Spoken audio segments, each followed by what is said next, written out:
All right. I know I kept jumping ahead to this one.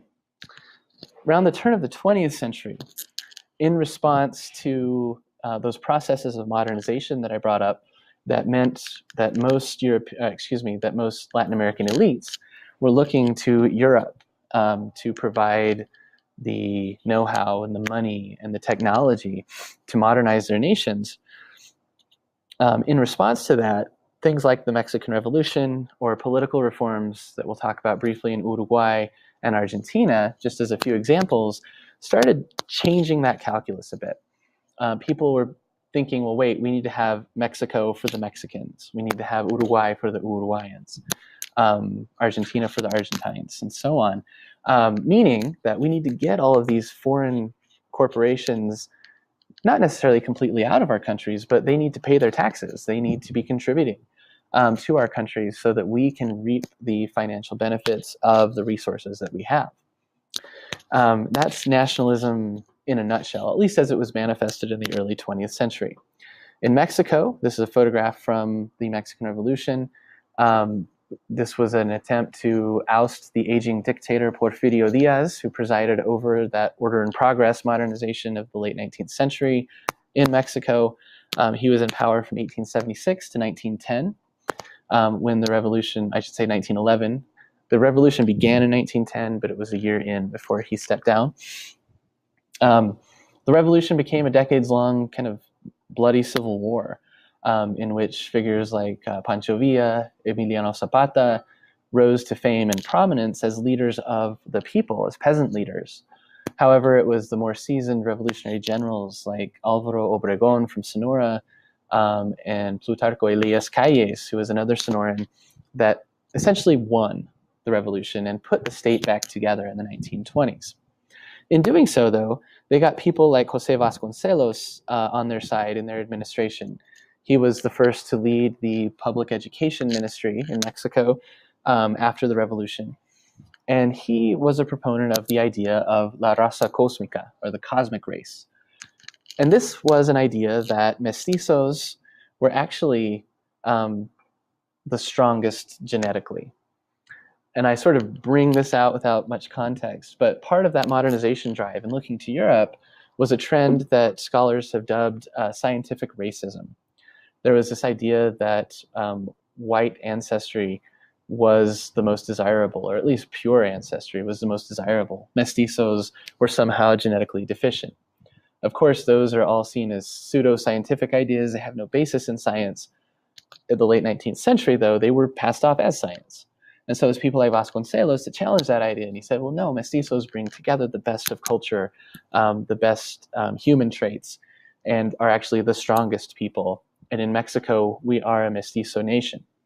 So coming out of the revolution, that idea gained a lot of traction. This was something that it formed in different ways in Uruguay and Argentina, but it's something that also gained some traction there as well in efforts to challenge scientific racism. This handsome gentleman here is José Batlle y Ordóñez. He was president in Uruguay for a short stint in the first decade of the 20th century and then again in the 19 teens. Under his leadership, he brought in new reforms that were not only nationalistic, but that also kind of laid the groundwork for a social welfare state. So he was a pre-runner to FDR's New Deal. Before there were things like an 8-hour workday or a 40-hour work week or workman's comp, all of those kinds of things in the United States, Uruguay had them. And this was the work of Batlle, his followers, and his platform, I should say, was known as Batllismo. And it worked for a time because Uruguay had a trade surplus. They weren't in debt. Those things shift, though, due to international pressures, and especially pressures from nations like the United States and Great Britain that through their modernization tactics are constantly placing Latin American nations in debt. When there was no longer that surplus, some of his programs no longer worked as well. In Argentina, kind of a similar pattern, but under this man here, whose name was Hipólito Yrigoyen. Yrigoyen was spurned by the elites of Argentina because they said he lived in a hovel. He is somewhat like the more recent president of Uruguay, if anyone knows him, Jose Mujica, um, who lived in poverty and drove a Volkswagen Beetle, things like that. That was Irigoyen, except in the 19 teens in Argentina. But these people, again, were showing that we need to do what we can for the people of our own nations, and instead, I should say, of trying to just cater to Europeans. In the midst of all of this, and I keep alluding to it, we have to think about what is the role of the United States in Latin America. And it was really in the late 1890s that the United States began to be a major player in terms of involvement and intervention in Latin America. Prior to that, for a number of reasons, Americans, whether the government or private individuals, weren't able to do so in any major way. With the Spanish-American War, however, where Teddy Roosevelt gained his notoriety leading the charge up San Juan Hill, the Rough Riders, that began to change. It was through that war that the United States held Cuba not as a colony, but as a protectorate. It was kind of a sticky situation because the war began in 1895 as Cuba's war for its own independence. So there are a couple of places in the Caribbean, Cuba and Puerto Rico, that had not gained their independence from Spain in that earlier era, and they were still fighting for it in the 1890s. So these had been Spanish colonies. The United States, for a variety of kind of murky reasons, got involved with the war, and it became a moment where imperialists kind of won out. There was a debate in the US about whether or not we should be an imperialist nation, meaning should we have colonies outside of the lower 48? The answer was yes. But with Cuba, again, we went in saying that we were going to promote Cuba's independence. And so we couldn't very well just make it into an out-and-out colony. So instead, we placed this thing called the Platt Amendment into the Cuban Constitution that allowed for U.S. interventions whenever we deemed fit, essentially. And that happened, as you can see on the chart, several different times between 1898 and 1933. That's important for understanding the Cuban Revolution, in which Fidel Castro came to power in 1959. By and large, what came of the big stick diplomacy of Theodore Roosevelt, so as a military man and then as president in the early years of the 20th century, his mantra was to speak softly and carry a big stick, meaning we can and should police our backyard, as people like him saw it, the Americas, and we should intervene militarily and economically and otherwise when we need to in order to promote our interests. Those interests in Cuba were sugar plantations, similar in Santo Domingo or the Dominican Republic. Puerto Rico became an out-and-out colony of the United States after the Spanish-American War. In Central America, it was bananas and coffee that were the main drivers. Mexico didn't really have a specific crop that U.S. enterprises were interested in, but instead rail ventures in the north, large-scale mining enterprises were things that American companies were very interested in. Many Americans held land in Mexico, and so they were worried about the revolution. And then after Pancho Villa attacked Columbus, New Mexico, famously in 1916 to 1917, General Pershing led troops to chase Villa down. That was unsuccessful. Pershing went on to much more notoriety during his leadership in World War I in Europe. But again, the point of all of this here is that, and I use the Roosevelts as bookends because Latin Americans remember them very differently. Teddy Roosevelt was a symbol of intervention and kind of bludgeoning Latin American nations into doing what the U.S. wanted. FDR, Franklin Roosevelt, during his four-term presidency in the 1930s and early 1940s, he took a different tack. He said we're going to be good neighbors. He had a good neighbor policy toward Latin America, which didn't always translate to actual practice. So one example I want to give you is that of Nicaragua. Here's the country of Nicaragua. Let me back that up for a second. You can see the various interventions that the United States got involved with there. 1933, when the Marines finally got out of Nicaragua, was when FDR was actually in office. So he was trying to be a good neighbor.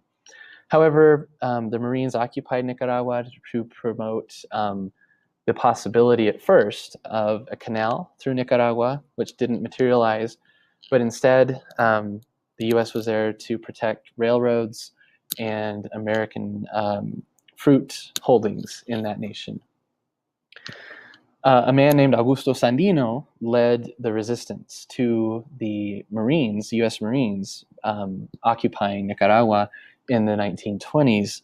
And as he said here, he said that liberty and sovereignty of the people shouldn't be discussed, but should be defended with a gun in hand. My rough translation, real quick on the fly. But you can imagine how Americans thought of him. The Marines tried to stamp out his insurgency in the countryside, but he led a guerrilla war that was essentially impossible for them to eradicate. Nicaragua is sometimes referred to as the first Vietnam or the first quagmire that the Americans got involved in. Not nearly as long in terms of the time span, but it seemed really long then, and it was a very difficult, unwinnable war. What the United States did as good neighbors, so here we have Roosevelt, and this man here, his name is Anastasio Somoza. Somoza was trained by the U.S.-backed and U.S.-trained National Guard in Nicaragua to fight against Sandino. So Somoza had all the backing of the United States, of the FDR administration, and ultimately he ended up killing Sandino, not just like in a battle, but having him executed,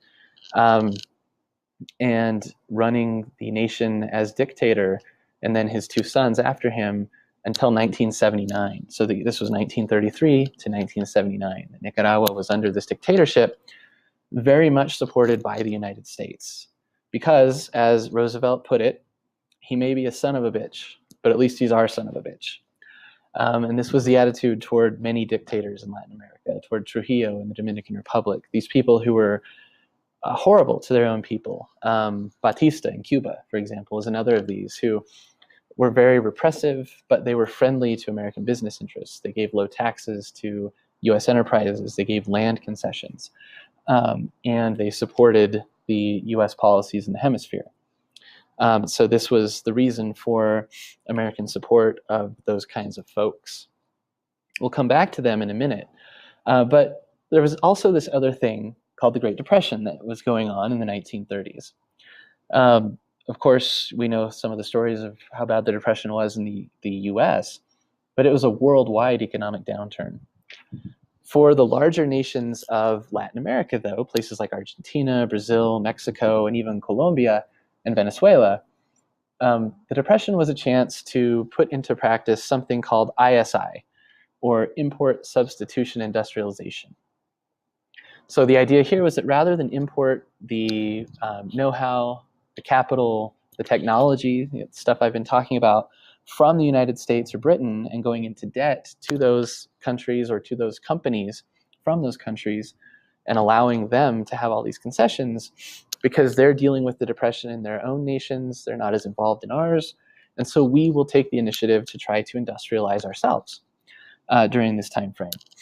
And so, again, it worked fairly well in these larger nations where there was already some capital in place and some technology in place and things that could be replicated. In smaller nations in Central America, in the Andes, that didn't really gain as much traction. Politically, during the 1930s, a lot of populist leaders came to power. There's a lot of discussion in academic circles about what that even means. What is a populist leader and how powerful was this force in Latin America? But we have figures like Juan Perón and his wife Eva Perón, Evita, in Argentina. We have Getulio Vargas, who was a populist leader in Brazil. We have Jorge Eliezer Gaitan in Colombia, who was an amazing speaker and orator, really rallied up the crowds to support his initiatives and ideas. And this man, Lázaro Cárdenas, in Mexico. The kind of common thread here, they all had some different ideas and different things they did. For example, Perón tended to play most to urban laborers in supporting their rights to unionize and trying to kind of curb the powers of the big businesses or the business owners, company owners, I should say, in Argentina. Whereas in Mexico, Cardenas kind of had to do the opposite. So he had to figure out what is the constituency here that I can appeal to, that is the people that I can support. And we say this in a somewhat cynical way, but these leaders did do things for their people that were extremely important in terms of providing more social mobility and some social equality. Cardenas is most famous, for example, for expropriating the extraction of oil from foreign corporations and placing that under the control of the nation. Of course, the national oil company, Pemex, became corrupt and problematic over the years after that. He expropriated oil in 1938, the huge nationalist and populist move.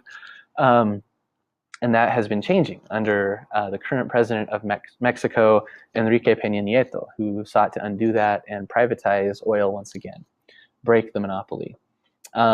There are problems kind of on both ends of that scale that I can't go into in detail. This image here is of Getulio Vargas doing the same thing, creating Petrobras, which was the Brazilian national oil company. So again, these people were trying to appeal to sectors of their population that would, they really did support in very tangible ways, but also the idea was they would remain in power politically because they were supporting these people in such tangible ways. So that's one of the problems with populism. Also, when World War II was kind of the main global event going on in the 1940s, it was a little too easy for some of these figures like Vargas and Perón, especially, to take up some authoritarian tendencies in terms of how they were leading their countries and ending a lot of democratic rule.